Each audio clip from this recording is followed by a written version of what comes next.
Hello everyone, welcome to DC teachers academy. तो आज के इस वीडियो में हम बात करने वाले हैं करंट ऑफ पैसिफिक ओशियंस। इससे पहले के वीडियो में हमने अटलांटिक ओशियन की करंट्स के बारे में बात की थी, तो वो जा कर के वीडियो आप जरूर देख लीजिएगा। तो चलिए स्टार्ट करते हैं। तो देखिए, सबसे पहले हम आपको बताते हैं कि मैंने आपको कुछ बेसिक रूल्स बताए थे कि करंट्स को हमें कैसे पता करना है, कौन सी गर्म होगी कौन सी ठंडी होगी। तो मैंने ये बताया था, अगर कोई भी करंट इक्वेटर से पोल्स की तरफ जा रही है, ठीक है, इक्वेटर से पोल्स की तरफ जा रही है, तो वो कैसी होगी? वार्म करंट होगी। क्यों? क्योंकि वो वार्म वाटर को लेकर जा रही है। अगर कोई भी करंट वार्म वाटर को लेकर जा रही है पोल्स की तरफ, तो वो वार्म करंट होगी। और कोई भी करंट अगर पोल से इक्वेटर की तरफ आ रही है, तो वो ठंडे वाटर को लेके आ रही है, कोल्ड वाटर को लेके आ रही है, इसीलिए उसको हम कहेंगे कोल्ड ओशियनिक करंट। ठीक है, इतना बेसिक चीज मैंने आपको बताई थी। और एक चीज मैंने और भी बताई थी कि हमारा जो ट्रॉपिकल एरिया होता है वहां पर मैक्सिमम इंसोलेशन रिसीव होता है। ठीक है, तो उस इंसोलेशन के कारण वहां का टेम्परेचर हाई हो जाता है, और टेम्परेचर हाई होने के कारण वहां पे जो हमारी ट्रेड विंड चलती हैं, तो ट्रेड विंड्स के कारण क्या होती है? इक्वेटोरियल करंट चलती हैं। तो जो इक्वेटर के नॉर्थ में चलेगी, इक्वेटर के जो नॉर्थ में चलेगी, उसको हम कहेंगे नॉर्थ पैसिफिक इक्वेटोरियल करंट। और इक्वेटर के जो साउथ में चलेगी, उसको हम कहेंगे साउथ पैसिफिक इक्वेटोरियल करंट।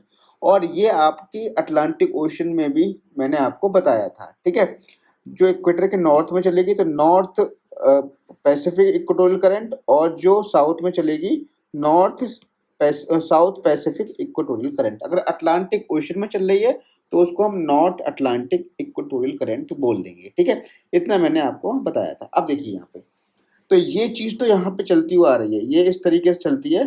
ठीक है, इक्वेटर के चलेगी पैरेलल। ठीक है, और आपको पता है कि जो ट्रेड विंड्स होती हैं वो इस डायरेक्शन में चलती हैं, तो इस डायरेक्शन की वजह से इसकी जो डायरेक्शन होती है वो ईस्ट से वेस्ट की तरफ होती है। ये चीज आपको ध्यान रखना है। अब यहाँ पे क्या होगा? यहाँ पर ये आपका, ये यहाँ पे जो तट पड़ेंगे ये इंडोनेशिया के तट पड़ते हैं। इंडोनेशिया है, फिलीपींस है, पापुआ न्यू गिनी के तट पड़ते हैं। तो इनसे टकराने के बाद में यहाँ पर ये इस तरीके से एक इसकी धारा ऊपर की तरफ मुड़ जाती है, और एक जो है ये चली जाती है हिंद महासागर में, यानी इंडियन ओशन में चली जाती है। तो इंडियन ओशन वाली हम पढ़ेंगे इंडियन ओशन करंट में। अभी हम बात करेंगे सिर्फ और सिर्फ पैसिफिक ओशन की। तो एक इसकी जो ब्रांच है वो ऊपर की तरफ मुड़ जाती है, और यहाँ पे ये जो है इसको हम कहते हैं क्यूरोसियो करंट, या ब्लैक करंट के नाम से भी इसको जाना जाता है। ठीक है, अब ये करंट देखो, अब ये करंट जो है कहाँ से किस तरफ जा रही है? इक्वेटर से पोल्स की तरफ जा रही है, तो ये वार्म करंट होगी। तो क्यूरोसियो और ब्लैक करंट जो है वार्म करंट है। ठीक है, अब यहाँ पर क्या है? ये जापान के पास में देखो, ये आपके जापानिक आइलैंड है, जापान के आइलैंड है। ठीक है, होक्काइडो, होन्शु, शिकोकू, क्यूशू, ये जो जापान के आइलैंड, यहाँ पे 4 आइलैंड है। तो यहाँ पर क्या होता है? यहाँ पर ऊपर से एक ठंडी जलधारा आती है, जिसको हम कहते हैं क्यूराइल या ओयासियो करंट। ठीक है, क्यूराइल या ओयासियो करंट कहते हैं, और नीचे से जा रही है गर्म जलधारा क्यूरोसियो करंट। ठीक है, तो यहाँ पर ये जो है जापान की वेस्ट की तरफ आकर के दोनों धाराएं आपस में मिल जाती हैं। अब जो दो दो अपोजिट करंट आपस में मिलेंगी, तो वहां पे किसका निर्माण होगा? फॉग का निर्माण होगा। और फॉग के कारण ही क्या होता है? वहां पर जो है जो प्लैंक्टन्स हैं, जो फिश के लिए, फिश का जो फूड होता है वो वहां पर अधिक मात्रा में पाए जाते हैं, इसीलिए वहां पे फिशरीज इंडस्ट्री बहुत मात्रा में पाई जाती है। तो आपने देखा होगा जापान के वेस्ट में आपको फिश इंडस्ट्रीज बहुत अधिक मात्रा में मिलेंगी। ठीक है, तो यही कारण है, क्योंकि यहाँ पर वार्म और कोल्ड ओशियनिक करंट दोनों ही आपस में मिलती हैं। तो ये ईस्ट में क्यों नहीं मिलती, वेस्ट में ही क्यों मिलती है? बिकॉज यहाँ पे क्या होता है, अगर कोई भी करंट नॉर्दर्न ओशन में ऊपर की तरफ जा रही है, इसकी डायरेक्शन पोल्स की तरफ है, तो वो राइट में मुड़ेगी। तो इसीलिए ये जो है राइट में मुड़ जाती है। इसीलिए जो है जापान के वेस्ट में, वेस्ट की तरफ ये फ्लो होती है, वेस्ट की तरफ ही ओशन जो है कह सकते हैं यहाँ पे दोनों करंट आकर के मिलती हैं। ठीक है, अब यहाँ पर क्या होगा? अब यहाँ पर ये जो करंट है आपकी, इसकी जो एक ब्रांचेज है वो इस तरफ चली जाएगी, इसको हम कहेंगे नॉर्थ पैसिफिक करंट और ड्रिफ्ट इसको कहते हैं। ठीक है, नॉर्थ पैसिफिक करंट और ड्रिफ्ट इसको हम कहेंगे। ठीक है, अब ये आगे की तरफ जाएगी, जब ये यहाँ पे जाएगी तो यहाँ पे आप मेरे सिर्फ और सिर्फ कर्सर को देखिए। ठीक है, मैं आप बस आपको क्या करना है, सिर्फ कर्सर को देखना है, ये इस तरफ मुड़ के जाएंगी। अब यहाँ पे क्या होगा, यहाँ पे अगेन लैंड का ऑब्स्ट्रक्शन आ गया, तो ये दो भागों में डिवाइड हो जाएगी। एक इसकी ब्रांच तो ऊपर की तरफ चली जाएगी और एक चली जाएगी नीचे की तरफ, ठीक है। एक ब्रांच ऊपर की तरफ और एक नीचे की तरफ। जो नीचे की तरफ आ रही है ब्रांच, ये वाली नीचे की तरफ आ रही है, ये कैलिफोर्निया के तट के आसपास फ्लो होती है, इसलिए इसको हम कहते हैं कैलिफोर्निया करंट। अब ये ऊपर से नीचे की तरफ आ रही है, ठीक है, तो ये हमारी कैसी करंट होगी, ठंडी करंट होगी, ठीक है। अब आप कहोगे सर यहाँ तक तो गर्म थी, अब यहाँ से गर्म नीचे नीचे की तरफ आ रही है तो ठंडी कैसे हो गई, तो ये ठंडी इसलिए हो गई यहाँ पे। अब आप एक बात बताओ, यहाँ पे जो लोग रह रहे होंगे, ये वाला जो एरिया है ये इक्वेटर के पास का एरिया है, यहाँ पे जो भी लोग रह रहे होंगे वहां पर टेम्परेचर ज्यादा होगा। अब ये करंट और ये करंट ऊपर से आ रही है, ये बताओ यहाँ पे टेम्परेचर ज्यादा होगा, यहाँ पे ज्यादा होगा, जो ऑब्वियस सी बात है, जो इक्वेटर के पास का एरिया होगा वहां पे टेम्परेचर ज्यादा होगा, यहाँ पे टेम्परेचर कम होगा। अब ये करंट ऊपर से नीचे की तरफ आ रही है, मतलब ये जो करंट है कैलिफोर्निया करंट, यहाँ के रेस्पेक्ट में, यहाँ के टेम्परेचर के रेस्पेक्ट में इसका टेम्परेचर कम है, इसलिए यहाँ के लोगों को ये जो करंट लगेगी ठंडी लगेगी। बिकॉज ये जो आ रही है, ये कह सकते हो कि टेम्परेट एरिया से आ रही है, और कहाँ की तरफ आ रही है, ट्रॉपिकल एरिया में आ रही है। तो ट्रॉपिकल एरिया में रहने वाले लोगों को ये करंट कंपैरिजन में ठंडी लगेगी, क्योंकि ये टेम्परेट एरिया से आ रही है, तो इसीलिए कैलिफोर्निया करंट जो है एक ठंडी करंट हो जाएगी। इसके अलावा इसकी एक ब्रांच चली जाएगी ऊपर की तरफ, जिसका नाम होगा अलास्का करंट, ठीक है, जिसको हम कहेंगे अलास्का करंट, क्योंकि ये अलास्का गल्फ में फ्लो होती है, इसलिए हमने इसको कह दिया अलास्का करंट। अलास्का करंट कैसी होगी, गर्म होगी। क्यों गर्म होगी, क्योंकि नीचे से ऊपर की तरफ जा रही है, और दूसरी बात ये भी है कि ये नीचे से ऊपर की तरफ जाएगी, तो यहाँ पे अगर आप देखो टेम्परेचर यहाँ पे ज्यादा होगा, और पोल्स की तरफ हम जाएंगे तो टेम्परेचर हमारा कम होता जाएगा। तो यहाँ पे जो लोग रह रहे होंगे तो वहां उन लोगों के लिए ये करंट जो है कैसी लगेगी, गर्म लगेगी, इसीलिए इसको हम कहते हैं वार्म करंट, ठीक है। और एक करंट ऊपर से नीचे की तरफ आती है, ये भी हमारी अलास्का करंट होती है। लेकिन अगर आपके एग्जाम में पूछा जाए कि अलास्का करंट ठंडी है गर्म है, तो आप कहोगे अलास्का करंट जो है आपकी गर्म करंट है, ठीक है, वार्म करंट है, ठीक।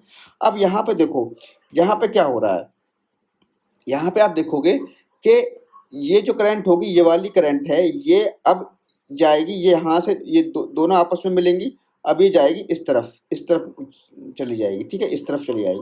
अब यहाँ पे क्या होगा, अगेन यहाँ पे ये जो है करंट इस तरफ आ गई, यहाँ पे फिर ये किस में मिल जाएगी, ये क्यूरोसियो या ओयासियो करंट में मिल जाएगी, ठीक है। फिर यहाँ पे दोनों, और ये इधर से आ रही है हमारी क्यूरोसियो करंट, ठीक है, क्यूरोसियो करंट आ रही है, तो यहाँ पे अगेन दोनों मिलेंगे आपस में, फिर ये इस तरफ फ्लो होगी, ठीक है, फिर ये ऊपर जाएगी, फिर ये इस तरफ फ्लो होगी। इस तरीके से यहाँ पे जो है एक तरीके से एक साइकिल बन जाएगी। इस साइकिल को हम कहेंगे सब पोलर गायर, और इसमें जो डायरेक्शन होगी वो एंटी क्लॉकवाइज डायरेक्शन है। आप खुद देख सकते हो डायरेक्शन इस तरफ से ऐसी जा रही है, इस तरीके से जा रही है, तो ये जो है डायरेक्शन आपको दिख रही होगी, ये एंटी क्लॉकवाइज डायरेक्शन आपको दिख रही है। तो ये जो आपको चीज ध्यान रखनी है।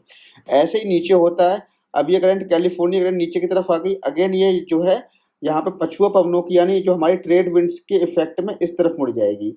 ये अगेन जो है इसको हम कहेंगे नॉर्थ पैसिफिक इक्वेटोरियल करंट। फिर यहाँ पे जो है क्यूरल करंट फ्लो होगी, फिर यहाँ पे मिलेगी, फिर ये नॉर्थ पैसिफिक करंट और ड्रिफ्ट कहलाएगी। फिर इस तरीके से यहाँ भी आप देखोगे एक साइकिल बन जाएगी, तो इसको हम कहेंगे सब ट्रॉपिकल गायर, क्योंकि साइकिल को हम गायर कहते हैं। ये इसकी डायरेक्शन कैसे होगी, क्लॉकवाइज होगी, आपको दिख ही रहा होगा डायग्राम से, ठीक है, क्योंकि ये जो है इस तरफ चल रही है, ठीक है, ये इस तरफ चल रही है, ये ऐसे ऐसे चल रही है, ठीक है, ध्यान रखना इस तरीके से, ठीक। अब यहाँ पे, तो यहाँ पे आपने जो है नॉर्थ पैसिफिक ओशन की जितनी भी करंट थी हमने आपको क्लियर कर दिया। अब हम नीचे आ जाते हैं, साउथ पैसिफिक ओशन नीचे चलो, जो इक्वेटोरियल के साउथ में चलेगी उसको हम कहेंगे साउथ पैसिफिक इक्वेटोरियल करंट, ठीक है। अब ये जो करंट होगी ये किस तरफ फ्लो होगी, ये जो फ्लो होगी आपकी यहाँ पे टकराने के बाद में, पापुआ न्यू टकराने के बाद में, ये ऑस्ट्रेलिया के पूर्वी तट पर यानी ईस्टर्न कोस्ट पे प्रवाहित होती है, फ्लो होती है, इसीलिए उसको हम कहते हैं ईस्टर्न ऑस्ट्रेलियन करंट। क्या कहेंगे, ईस्टर्न ऑस्ट्रेलियन करंट कहेंगे। और ऊपर यहाँ पे जो है अंटार्कटिक सरकम पोलर करंट प्रवाहित होती है, फ्लो होती है। अब यहाँ पे ये दोनों मिलेंगी आपस में आकर के, ये तो हमारी गर्म करंट है, ठंडी है। यहाँ पे अगेन फॉग बनता है, और यहाँ पे जो है मछली उत्पादन के लिए एक सुविधाजनक कंडीशन यहाँ पर बन जाती है, ठीक है। ये तस्मान वाला इलाका है, जो आपका न्यूजीलैंड वाला जो इलाका है, एरिया है, वहाँ पर आपको मछली पालन ज़्यादा मिलेगा। फिर यहाँ पर जो है north circum polar current flow हो रही है, और यहाँ पर आप देखोगे जो साउथ अमेरिका वाला पार्ट है, साउथ अमेरिका वाले पार्ट से टकराने के बाद में अगेन ये साउथ की तरफ मुड़ जाती है। तो ये पोल से नीचे की तरफ जा रही है, इसीलिए इसको हम कहेंगे ये पेरू के तट पर टकरा रही है। कहाँ टकरा रही है? पेरू के तट पर टकरा रही है, इसलिए हम उसको कहते हैं पेरू करंट। और ये एक जर्मन ज्योग्राफर्स थे, हम्बोल्ट ने इसकी खोज की थी, इसीलिए उसको हम हम्बोल्ट करंट भी कह देते हैं। ये एक ठंडी करंट होती है, ठंडी जलधारा होती है। ठीक है, अगेन ये इस तरीके से फ्लो होगी, अब ये इस तरीके से फ्लो होती जा रही है, इस तरीके से। और ये फिर से ये जो है यहाँ पे मिल जाएगी किसमें? साउथ पैसिफिक इक्वेटोरियल करंट में। और ये अगेन एक साइकिल बन जाएगा, तो इसको हम कह देंगे सब ट्रॉपिकल गायर और गायरल एंटी क्लॉकवाइज। ठीक है, ध्यान रखना है। अब यहाँ पर आपको एक करंट और दिख रही होगी, काउंटर पैसिफिक इक्वेटोरियल करंट। अब ये क्या होता है? देखो ये बहुत इंपॉर्टेंट चीज है। अब होता क्या है यहाँ पर? क्या होता है कि जब करंट यहाँ से फ्लो होती है, जब यहाँ पर ये साउथ पैसिफिक ओशियनिक करंट ये फ्लो हो रही है, तो यहाँ पे क्या होता है? इससे टकराने के बाद तो एक तो आ जाती है, फ्लो हो जाती है ऑस्ट्रेलिया के ईस्ट में, और एक करंट जो है पानी के अंदर, डीप ओशियनिक करंट जिसे हम कहते हैं, पानी के अंदर अंदर प्रवाहित होती है वेस्ट से ईस्ट की तरफ। तो काउंटर पैसिफिक इक्वेटोरियल करंट जो है ये पानी के अंदर प्रवाहित होती है, यानी डीप ओशियनिक करंट है। और पानी के अंदर प्रवाहित होते हुए यहाँ से क्या हो जाता है इसका? यहाँ से पानी नीचे से ऊपर की तरफ उठता है। ठीक है, तो यहाँ पर जो है आपका जो कह सकते हो नीचे का जो प्लैंकटन है और जो भी कह सकते हो कि फिशेस के लिए जो फूड होता है, नीचे से वाटर का इमरजेंस होता है ऊपर की तरफ। मतलब नीचे वाला वाटर, वो जो ऊपर जो गर्म वाटर होता है वो नीचे वाले वाटर से रिप्लेस हो जाता है। किसके द्वारा?